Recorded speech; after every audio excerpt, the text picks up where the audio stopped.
Hi, Tina Peters here.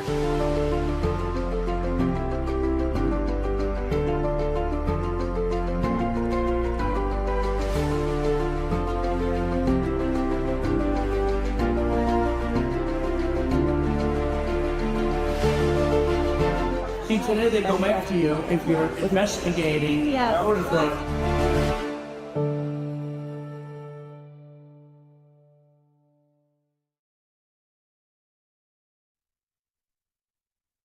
Hey, all. Well, good to be here. I always love hosting Tina's show here.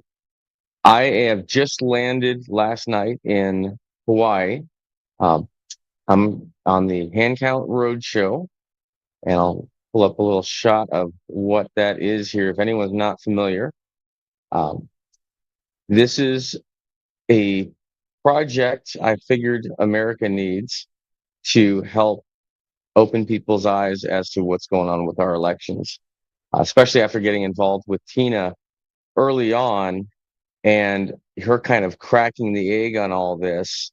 It's not necessarily just what she found, but it's the resistance that she found herself faced with when she found what she found. And that resistance actually shined a huge light on exactly what problem we have here, which is an entire election ecosystem that is basically secretively being manipulated in a multitude of different ways, directly and indirectly, in a way to control our elections without the people knowing.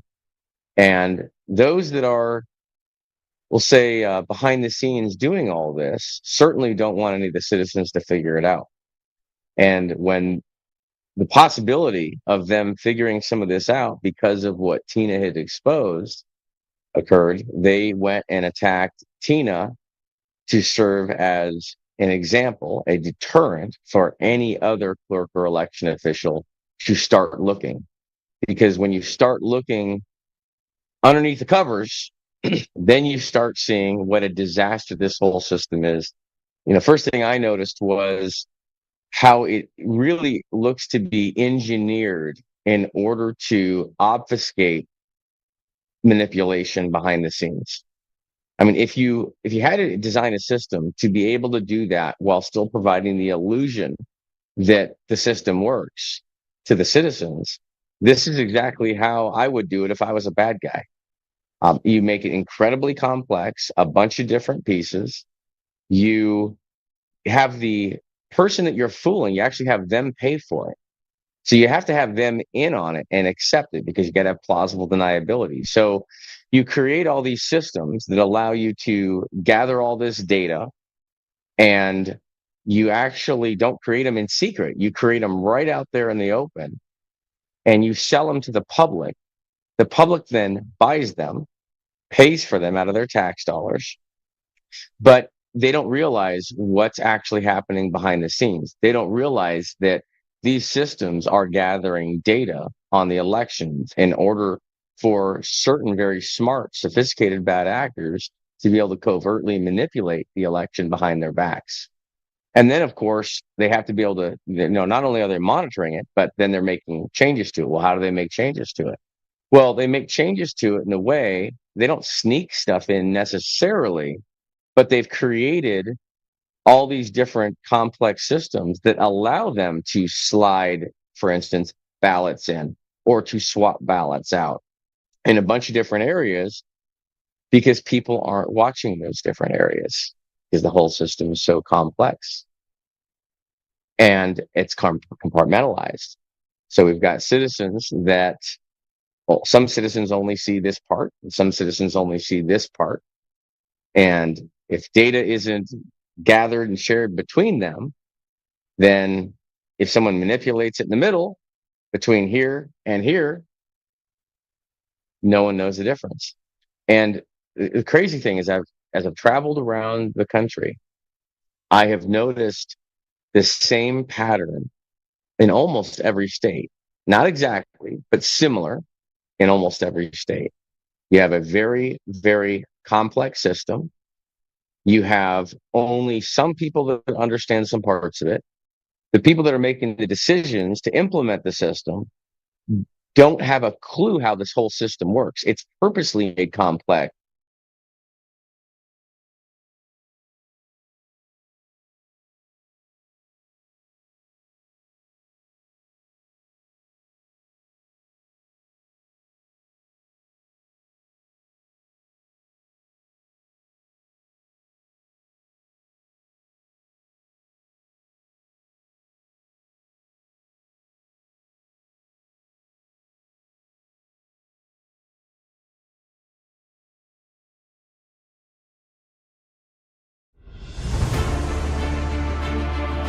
In every thread, in every stitch, Honor-Bound USA weaves the fabric of the American spirit.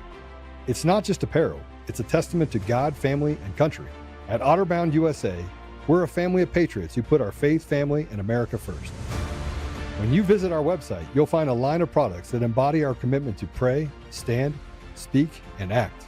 As the official site for the Untamed podcast, all of our products proclaim speaking the truth with courage. We also have the powerful documentary from Professor David Clements, Let My People Go. Identify yourself as one of the few who are willing to stand for what they believe in. Join the Honor-Bound USA family today. Wear it as a badge of honor, commitment to the values that shape us, and a pledge to the bright future we will build together. Because when you're honor-bound, you're not just wearing a brand, you're embodying a lifestyle.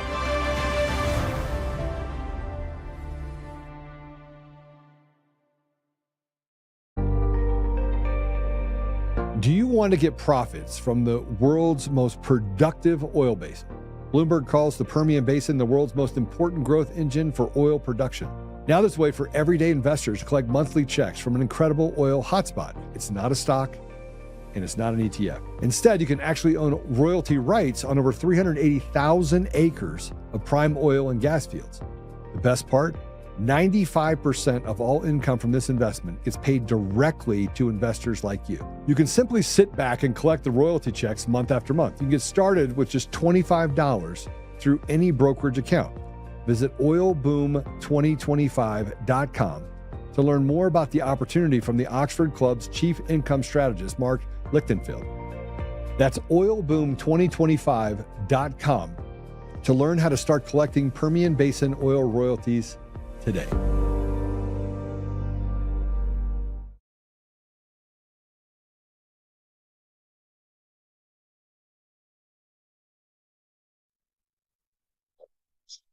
All righty. Sorry about that blip. So basically what we have here is I'm saying we've got a commissioner. Just picture yourself as a commissioner. You have to make a decision whether you're going to implement this thing in your county. You're going to pay for this in your county. If the system is so complex, you can't understand it. You might be left with a couple options. One, it's so complex, you don't want anyone to realize that you don't understand the complexities of it. And so you're embarrassed.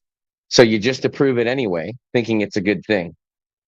Or let's just say you're naive and you truly trust the people telling you it's such a good thing that it's a good thing. That's a problem as well. Imagine a county where an election official is placed in there, and that election official is a bad actor. And the commissioners rely on the election official to vet the system and let them know if it's a good idea or not. You have the same problem there. What if the election official is just naive, not a bad actor, good actor, but naive and doesn't fully understand the system either? And they're so complex, I'm going to tell you, it takes real experts spending a lot of time to try to understand how all of these systems work. Even the smartest of election officials in a county, let's say, elections director, only understand their system and maybe a little bit more, but they don't understand the entire heart of the system all the way through. The entire ecosystem, almost no one understands. And this is evidence, and I've talked to many election officials as I've traveled, and I've asked them a very simple question. So walk me through this. You have a ballot as a citizen. We fill the ballot out. We hand it in, either put it in a slot or run it through a scanner. And then later on, sometimes a day, weeks later, we're watching TV and the results show up on the TV screen. So walk me through what happens between those two times. How does my vote go from a piece of paper to the TV screen. And I have not had a single election official be capable of walking me through that entire process from start to finish. Most all of them say, well, we get the reports and we hand it to the Secretary of State, and then it's out of my hands. I don't know. I mean, I think that's ridiculous. If I was an election official, I would want to know all the way through. But a lot of them had just not asked because they had just trusted. Like, why would an election official think that the Secretary of State is doing something nefarious? Why would they think that maybe someone else was running some type of op on the Secretary of State and the Secretary of State would even be naive about it? No, of course, most people would assume that the Secretary of State knows what they're doing, or the Board of Elections, or whatever the authority is in that state.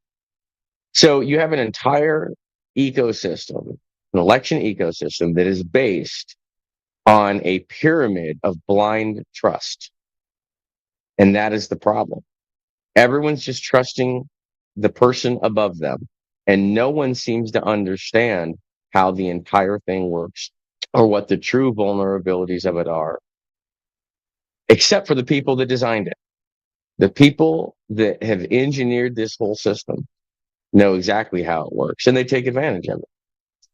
And as I travel around, like for instance, in Hawaii right now, I'm seeing very similar things. Now, I just got here last night. I spent several hours going over what the citizens, grassroots, and some local officials have been seeing in their own elections. And it's the same pattern. Now, what's hitting them hard here, I believe, is the mail-in ballots. There is no chain of custody records in some of these islands here. They don't even keep chain of custody records at all. Some of them, they keep the chain of custody, loose chain of custody, but that none of the numbers match up. So either have islands that have no chain of custody records whatsoever, they claim they aren't supposed to keep them, to islands that have chain of custody, that when you actually examine the chain of custody, the numbers don't line up. And if anyone doesn't understand what chain of custody means, the simplest way to explain it is this. Let's say you have a drop box and you open the drop box up and you're pulling the ballots out, and you count 10 envelopes and you write down 10 envelopes out of this drop box. And then you take those and you put them in a box and you drive them to another location, and then they open that box and then they count those 10, or count the envelopes in there. Maybe it's 10, maybe it's not. That's a chain of custody record. There was 10 in that box that went in, 10 in that box that came out, and so on and so forth, all the way through the system, including, of course, the envelopes that are opened, signature verified, ballots pulled out, how many ballots were there, how many came through the mail, how many did the mail carriers pick up, how many ballots that went out weren't able to be delivered. All of that stuff is chain of custody. It's just keeping track of the numbers of things as they move from point to point in the system. And they don't match up. So obviously, if you're a bad actor and you want to manipulate an election system, you want to break chain of custody everywhere you possibly can. You don't want any numbers to line up because you want to create this cloud of nothing that makes sense. And that way you can hide the manipulation in that cloud of nothing that makes sense. And so that's what we're seeing all over the place. And let's just say, for argument's sake, they aren't manipulating anything. Let's just say it's just a cloud and nothing makes sense in it. It's just human error all over the place. It's not intentional. It's just mistakes made by humans. Let's assume that. If we have an ecosystem of elections set up in a way that allows these rampant mistakes by humans to show up all the time in it, is that a system we want to keep? Is that a system that we can even guarantee accurately reflects the will of the people? No, it's not. So for me, I don't really care necessarily whether the system is being defrauded or whether it's just a bunch of people making a bunch of mistakes. Because in the end, what matters to me is that the system can transparently and verifiably measure the will of the people. And if it cannot transparently do it, then obviously we can't verify it. So if it can't verifiably measure that will, then we can't really believe the results of the election. If we can't believe or verify the results of the election, did we even have an election? Are the people that were elected in the election really, truly the people that the citizens wanted in those positions? Are those laws that supposedly were voted for, are those laws the laws that the people actually want? We don't know. We have an election system that we do not have any way to determine the validity of the results. It's the stupidest system ever. Let's throw a bunch of stuff in a bag and shake the bag up. And then let's try to figure out, let's count what's in the bag after the fact.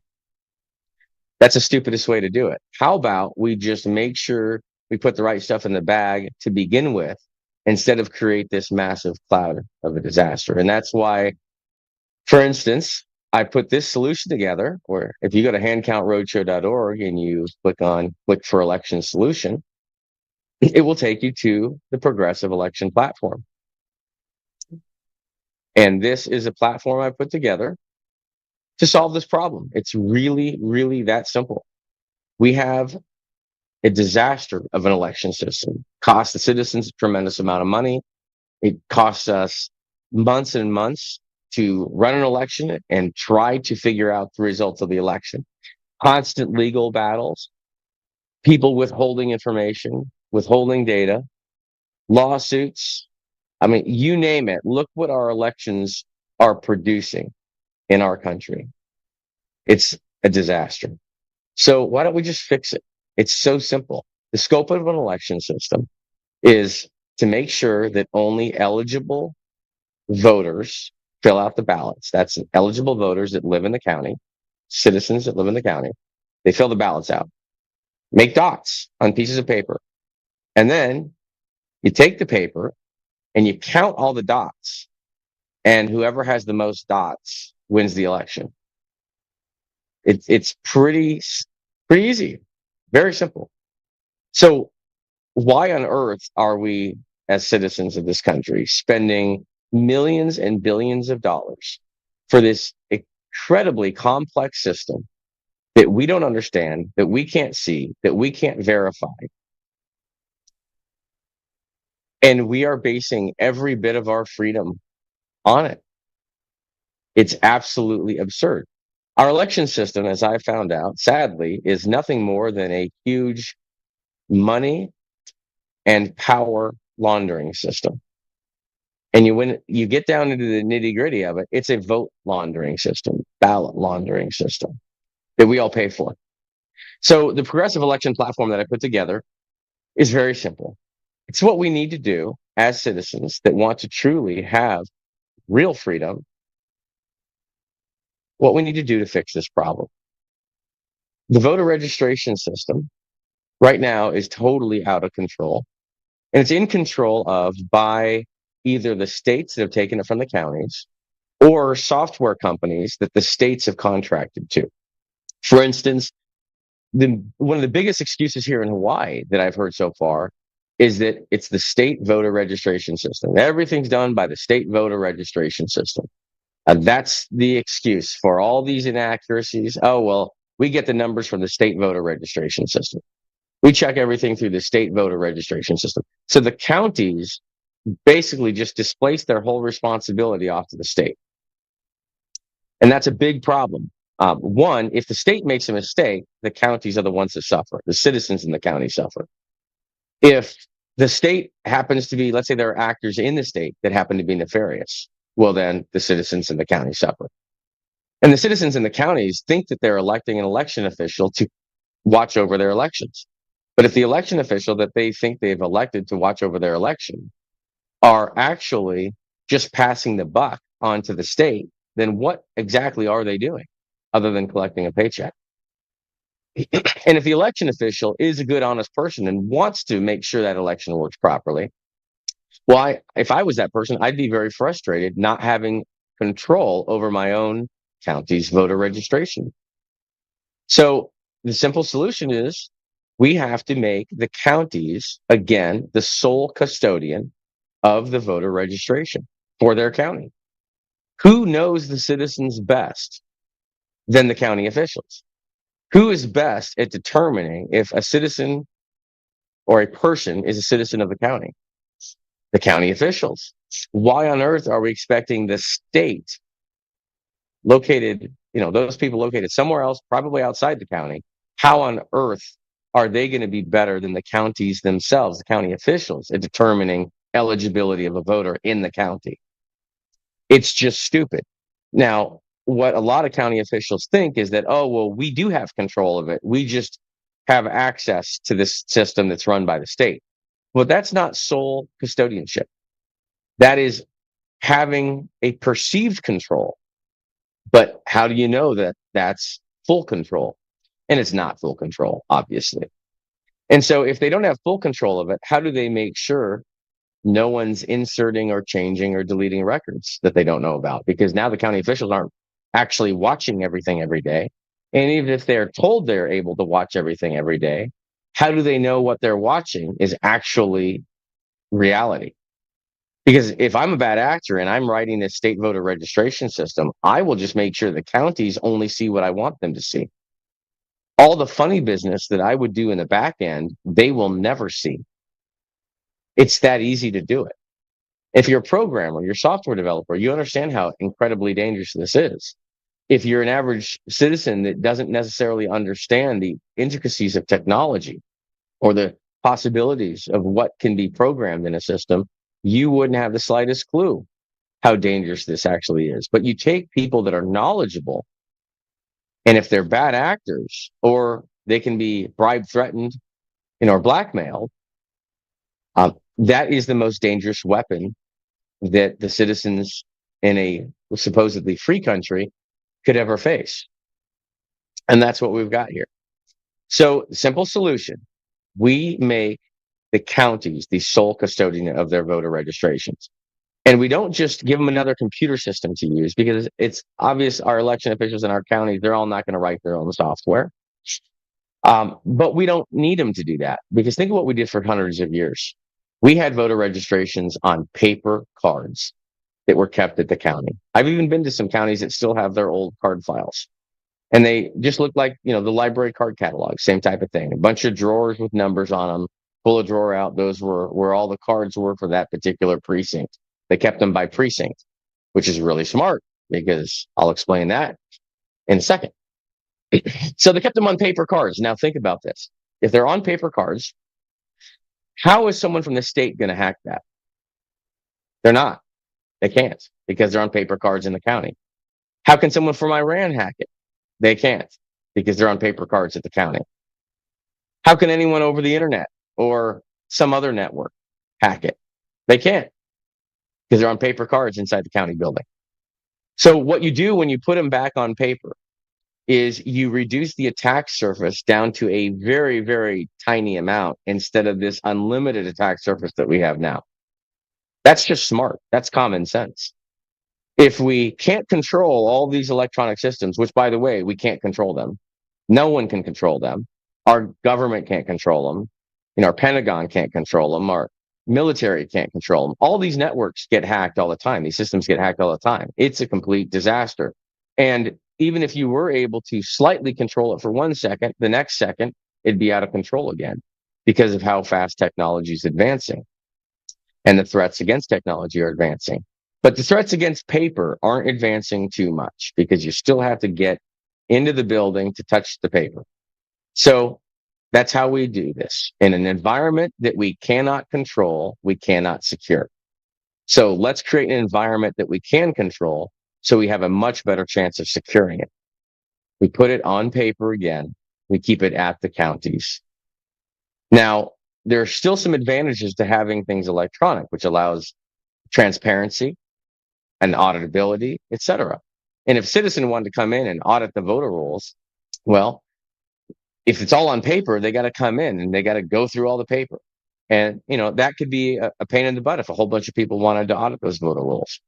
So my solution is this, and I'm a computer guy. I'm a programmer. I love using computers to solve problems, and I've been very good at it for nearly 40 years.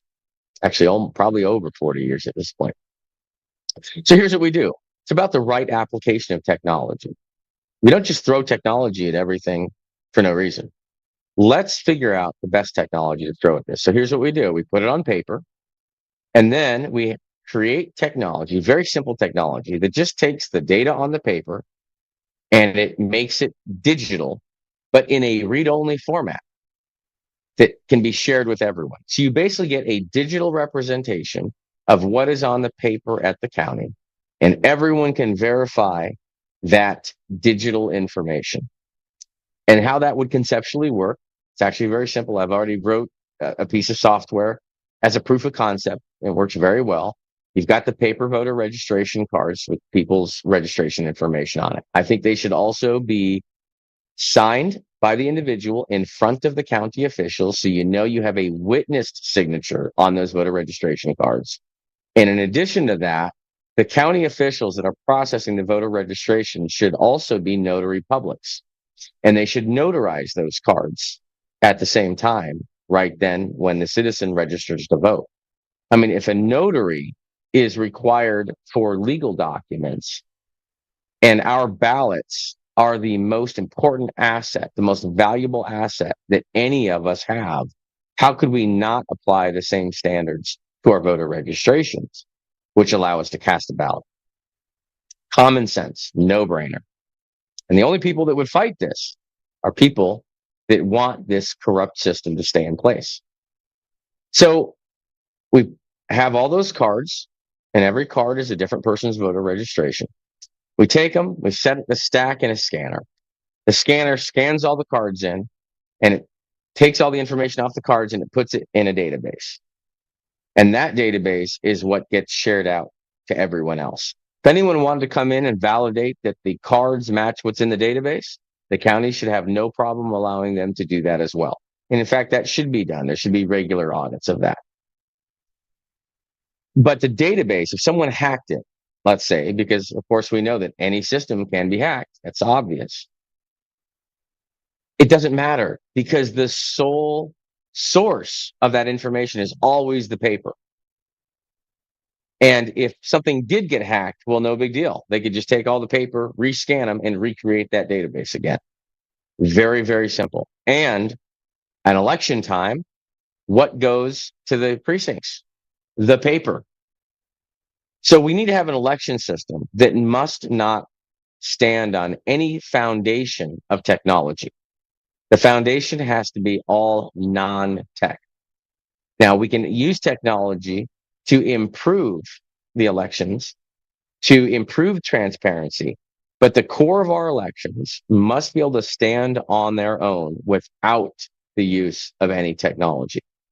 That's how we take the technology risk out of it completely. If the entire system can stand by itself without tech, then you have a much more secure system. Then you use tech to provide tremendous amount more transparency. That's how you solve the problem. You don't take a paper-based secure system and throw it into a full digital tech system that you have no control over. That was a stupid, stupid direction to go. So back to the voter registration. We store them by precinct right there when they're registered. So when it comes election time, you just take that stack, let's say precinct 8, you take that stack, that box, and that box of voter registrations goes to the precinct. Now, in addition to that, prior to that box going to the precinct, since you have a box of voter registration cards, you know exactly who is potentially going to vote in that precinct because you've got all their registration cards. And since we've already digitized those cards, turns out one click of a button and we have a printed paper poll book.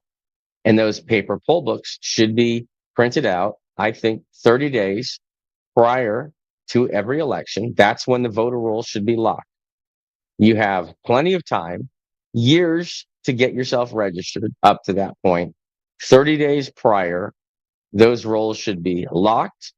The paper poll books should be printed.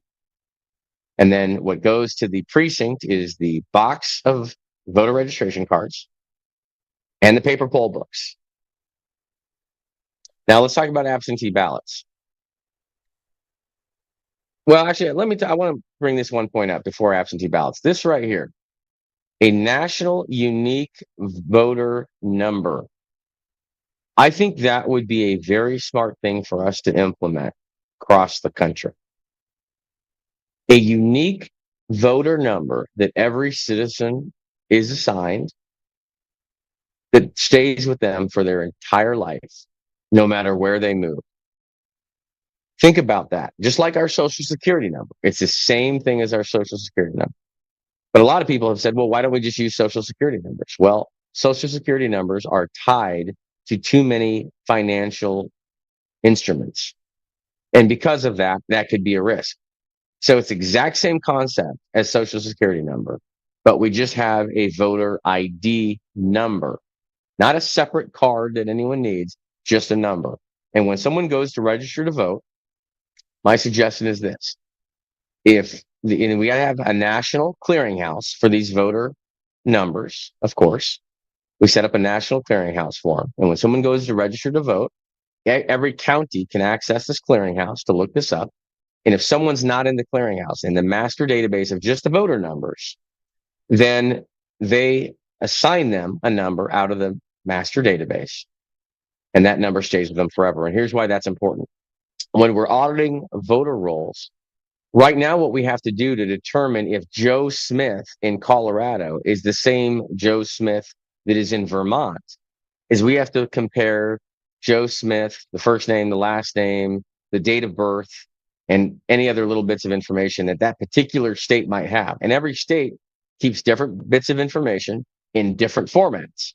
So it's a big disaster to try to line all this up to see if, Joe Smith in this state is the same Joe Smith as has been registered in another state.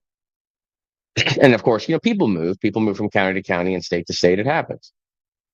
And so we go through all this extra work. Well, if we have all these possibilities of missing a connection between two voters because of maybe a name is spelled wrong or different, or let's say someone gets married and they take a different last name, which happens all the time, that causes all kinds of complications. And when you add more cloud of confusion to the entire thing, it gives bad actors more ability to manipulate things.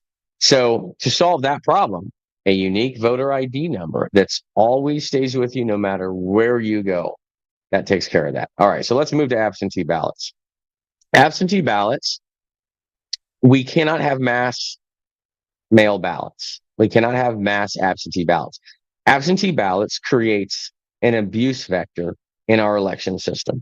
Absentee ballots, we have a massive chain of custody issue.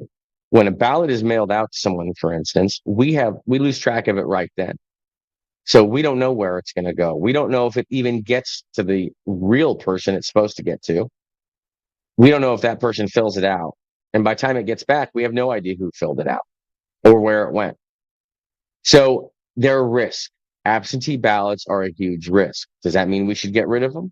Well, in an ideal world, yes, we should. However, we have people that still need to be able to vote, and they cannot be in that county at that time.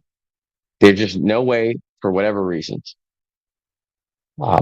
They might be out of the country, actually out of the country, not fake out of the country, but really out of the country. They could be in our military, and they still need to be able to vote, even though they're not physically present. But it's a very small percentage of the population that this is. So why do we open up the entire system to be abused in the millions of ballots when we only have a very small number of people that are actually out of the county and cannot physically be there to vote? That's something stupid people do. So we don't want to open it up to everyone. We only open it up to the people that can justify their need for it. Very simple, just like we used to do, and just like some states still do. So you limit it to an as-needed basis. They got to provide proof. It's got to be also accepted. And then if we do that, because we now have an abuse vector in the system, we have a pathway now for illegitimate ballots to come in.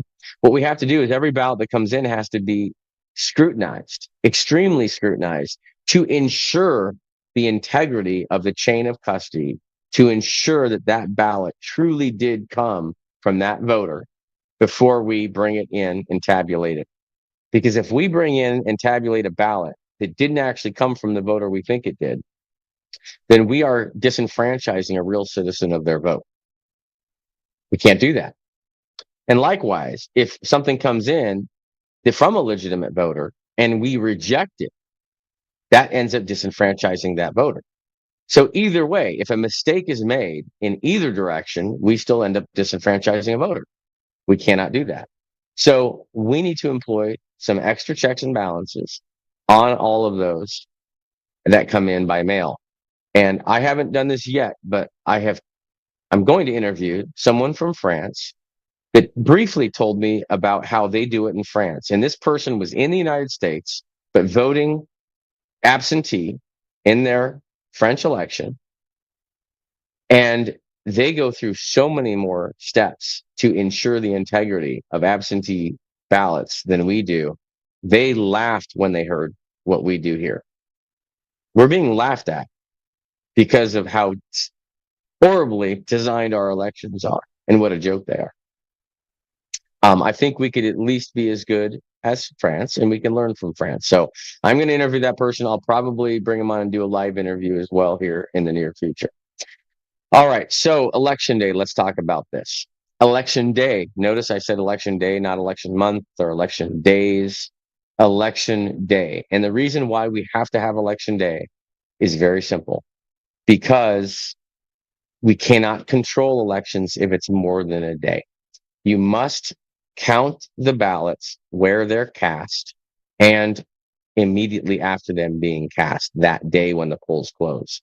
If you wait till the next day to tabulate them, what happened overnight? Just one night. You don't know, right? Because you're not there watching them the whole time. If you wait and don't count them in that room, but you move them to another room, what happens between room A and room B? Or you move them to another building or another city. So that's why we have to count them where they're cast immediately when the polls close. So basically the ballots, someone comes in to check in, and we'll go through the process here, okay? So they walk in, they give their name and ID. Person behind the counter has the paper poll book. They look them up in the paper poll book. If they're registered, obviously they'll be in the paper poll book. They see their record in the paper poll book. There's a square, a little rectangle right next to that where they can sign, signature block. And the voter then signs right there, right in front of the official that's on the other side of the table. That's another witness signature.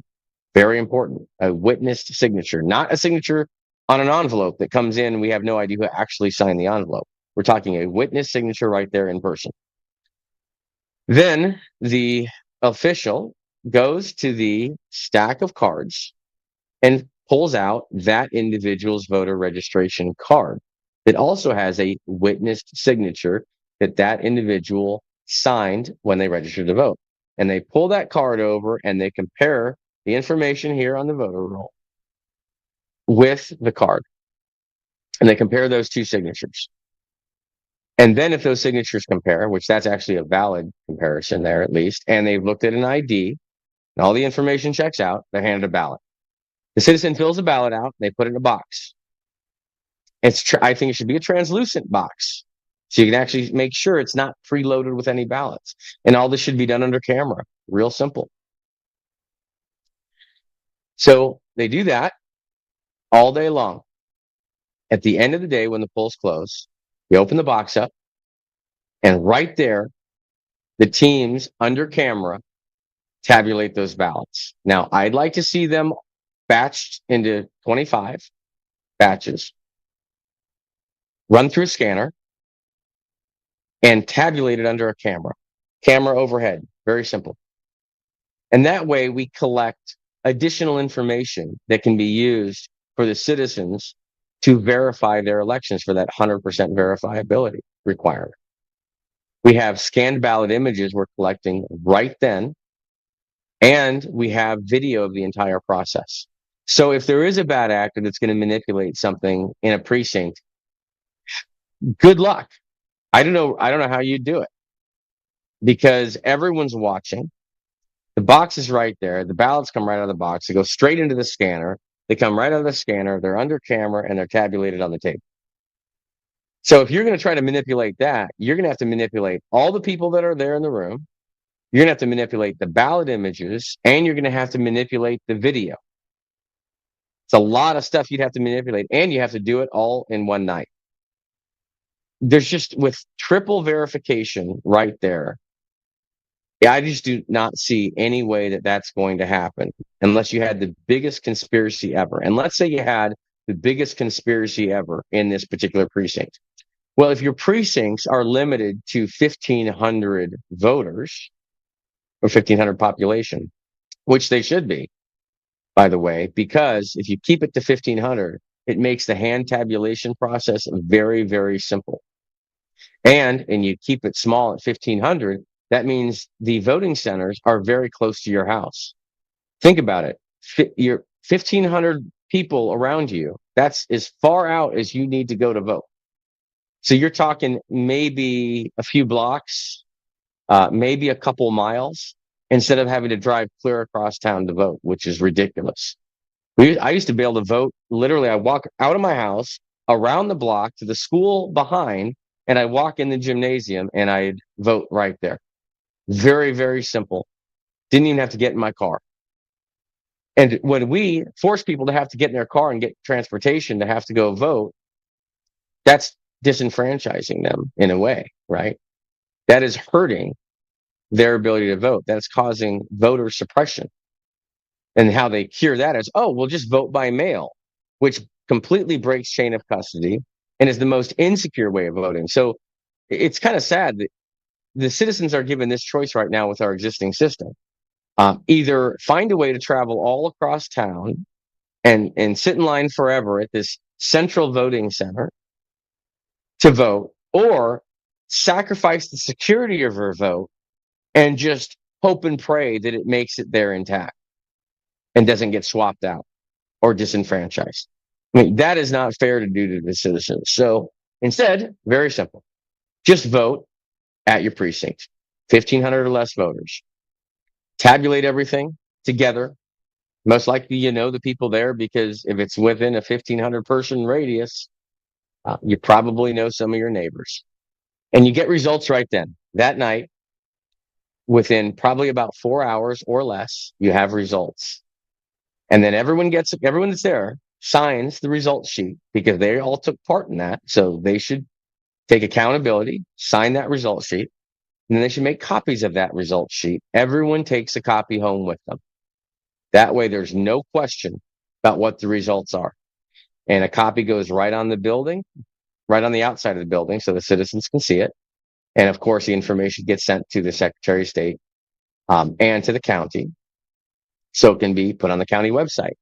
And if anyone doubts if the information on the county website is accurate, well, they're free to take their phone, go right down to the precinct, and they can hold their phone up and compare what's on the wall, on the paper that's right there.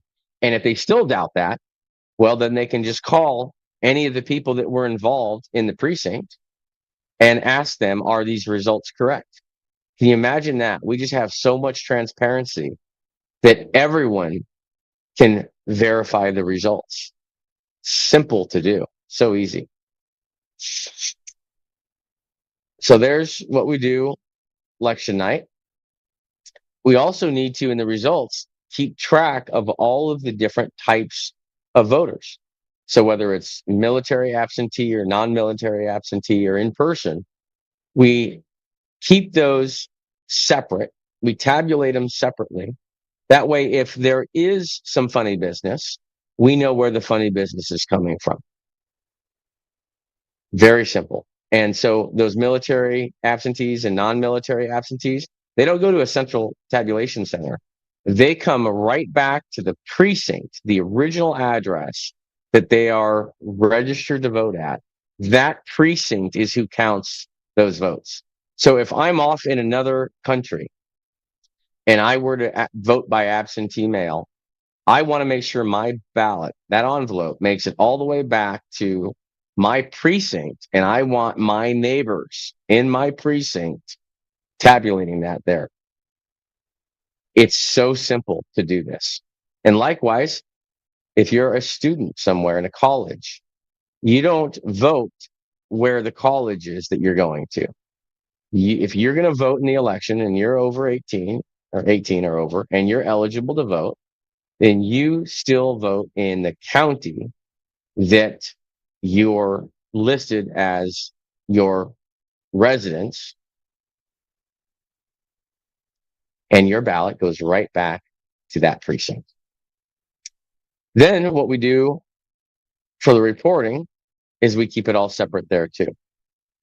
That way we can all audit it. We take all ballot images, the tally sheets, the results sheets, any other paperwork, everything gets scanned through those scanners. All the video footage of the cameras in the rooms, the cameras over the tables, everything gets put out to the public for them to be able to verify. And I'm going to show you what that looks like. Let's go to openelectionrecords.org. And this is a site I put together for Searcy County, Arkansas. We'll just click on Searcy County here. And this is an example of what a county election result site could look like. And so there's Searcy County election results. We have right here, there's the results page we can pull up. In fact, I'll just pull it up. And there it is. Now this one, we didn't have it signed, but I do want to have it signed in the future. But this is it here, and this is what was put on the outside of the building as well, so anyone could verify this. And this right here is from the Searcy County primary 2024. So we'll go back here. There's the tally sheets, there's the ballots, and here I'll even show you what tally sheets look like. I'm going to pull those up. It's a little bit of a big download, so I'm just going to go ahead and open it up on another screen here, and then I'll drag it over for you. All right. And then I'm going to show you the tally sheets, and I'm going to show you the ballot images, because I think it's important to see what that looks like. So here's the tally sheets. We'll go ahead and pull one up from one of these precincts. Okay, here we go. Check this out. So can you imagine we had this kind of transparency right here, where instead of just looking at reports generated by computer, we actually get to look at the paper that was used by the individuals that actually tallied the votes. And then we could actually pull the video up and watch them do it. Can you imagine that kind of transparency? Look at this. And of course, we had different color tally sheets for different things. Just keep track of them, real easy. That's some transparency right there. Huge. All right, so now let's go pull up the ballot images. I'm going to show you what those look like. So we'll go right to ballots. And here we go.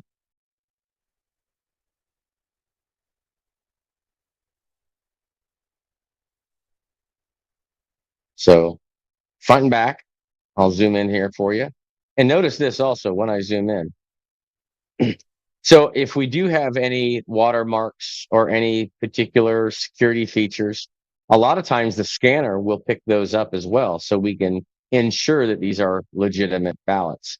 We scan them at 600 DPI, so you can actually really get in there. I could even, if I was in a different program, I could magnify this even more, but you can see some really good detail in these choices that are filled out. And can you imagine this kind of transparency where ballot after ballot after ballot? Can you imagine just being able to download this PDF just like at a click of a button, and then you could recount all your precinct ballots yourself if you had any doubts, so you don't have to just sit there and wonder if they were counted properly? I mean, this is just absolutely a no-brainer. And I'll show you something really cool here. I actually helped with Maricopa County Republican Committee as well with an election, and I want to show you what we did with the ballots there. I think you'll appreciate these ballots. All right, let's see, here we go. So again, this is for a different election. all together, but I want to show you the ballot paper we used so you can see how cool this is. So we used some security paper that is used in the medical industry for prescriptions and whatnot and other medical documents. And if you look at this, when we zoom in, you can actually, you see that where it says void right here, VOID? We scroll down, there's another one that's really easy to see. These are actually in the fibers of the paper. And if you were to copy this on a copy machine, you would actually see this void word all over the place in the copier because the copier will pick that up. Well, the cool thing about this paper is the scanner also picks it up. So we know that this is legitimate paper. And the reason why the front side's blue and the back is white is because it's also paper that's colored, but it's only colored on the front. So it's harder to get. We could even customize some of this, and we could embed some special fibers in these papers for each of the counties, for instance. So someone couldn't just go down to Kinko's and make some copies of ballots. We could actually deter the copy of ballots. But really, if we're voting in the precinct and we're counting the ballots that day, what risk is there, right? It still makes sense, I think, to have security everywhere we can, right? You want to follow the strategy of defense in depth, but you reduce the attack surface tremendously. So this is just yet another example. And notice on this, you might even see some of these. Yeah, here's a great example. Look at that. So people can vote with a check mark because we don't have to worry about a computer reading that. As a person, human, can you determine which choice Amendment 1 was on here? Did they vote for or against? Obviously, it's for, right? But a computer may not be able to interpret that. So using computers is not always the right solution all the time. All right. So let's get back and hit the rest of this one. All right. And then, of course, so we did tally sheets, ballots, and then you scroll down and look at this. You could actually see the entire process. This is actually the room that we did this in. And back here in the rear, those are kids. The kids from the local school came in. Teachers brought them down so they could watch this whole hand count process. And the kids were asking questions like, well, why is everyone freaking out about elections? This looks really easy, counting dots. We had to then explain to them, well, yeah, this is the easy part. And they said, well, we could do this. We said, yes, that's the point. We want you to be able to do this. You should be counting your own dots on your ballots. And then, of course, if you want to see the table footage, here's the table footage. Just give you this quick. And notice these are the same tally sheets we were just looking at.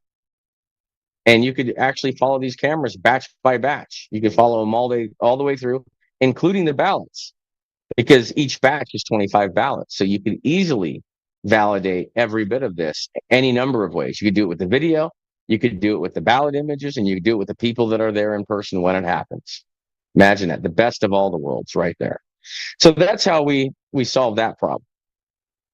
All right, let me pause this here and we'll continue on with the PEP. All right, and then as far as auditing goes, well, it's very simple. All we need to do is after every election, I want to see this. I want to see our kids in 6th through 12th grade. I want them to take a break after every election, normal break in class. They get a little civics refresher of what the United States of America is, what freedom is, what elections are, why we have elections, how elections work. That's the morning. Then they break for lunch. And then after lunch, they get into groups. They pull up the county website. They pull up the precinct where their school is. And they download all the ballots. And they pull up all the videos. And our kids spend the rest of their day, the second part of their day, recounting all those ballots, using the ballot images and the video to confirm that their parents didn't make any mistakes. And our kids do this in 6th through 12th grade. So we have multiple classes doing this in every school. So every election is going to get audited by our kids 6 times over in every precinct right after other elections. And if our kids find a mistake, they get to let the county officials know. We'll create a spot on the county website so they can submit it.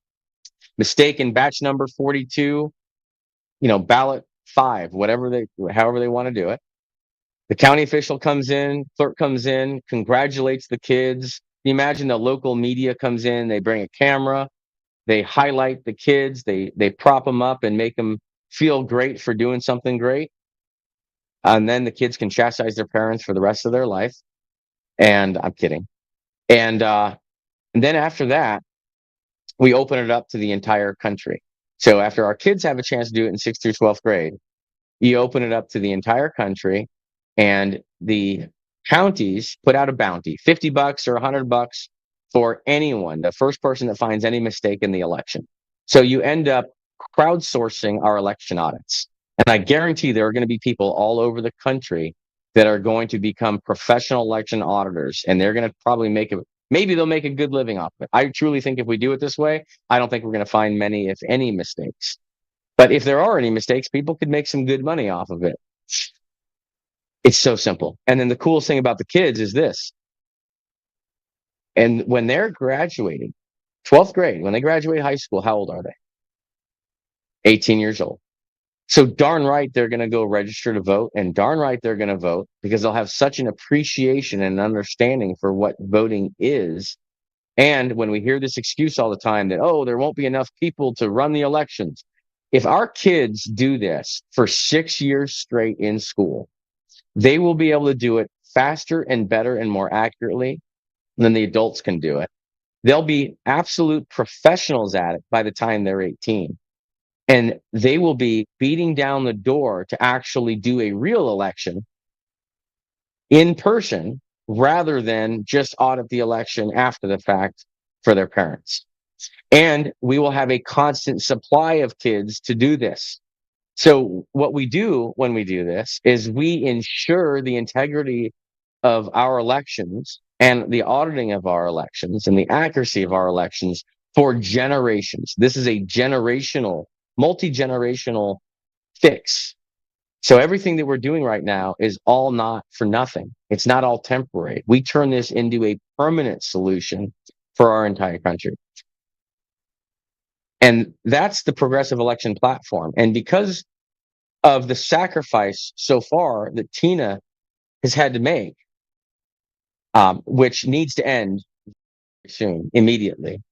But because Tina was brave enough to stand against these criminals that are trying to keep this whole election illusion system a secret, and she stood so strong against them, it gave so many other people the courage. In fact, the harder they fought her, the more courageous people have become. That we have realized, finally opened our eyes to what's been going on. And God bless Tina. We are going to continue to fight for her. She will be out, I have no doubt, very soon, because that's what has to happen. And so God needs to step in and make those final adjustments, free Tina Peters, so Tina can work with all of us to restore and return elections to the people of the United States of America, and rip those elections right out of the hands of the corporations and the government and the corrupt individuals that have been running it this whole time, over the past couple decades. So the jig is up. No more. I will fight every single day until I take my last breath to do everything possible to restore elections to the people, because we truly will have no freedom if we do not do this. We will be enslaved perpetually. So, thank you. Hi, Tina Peters here.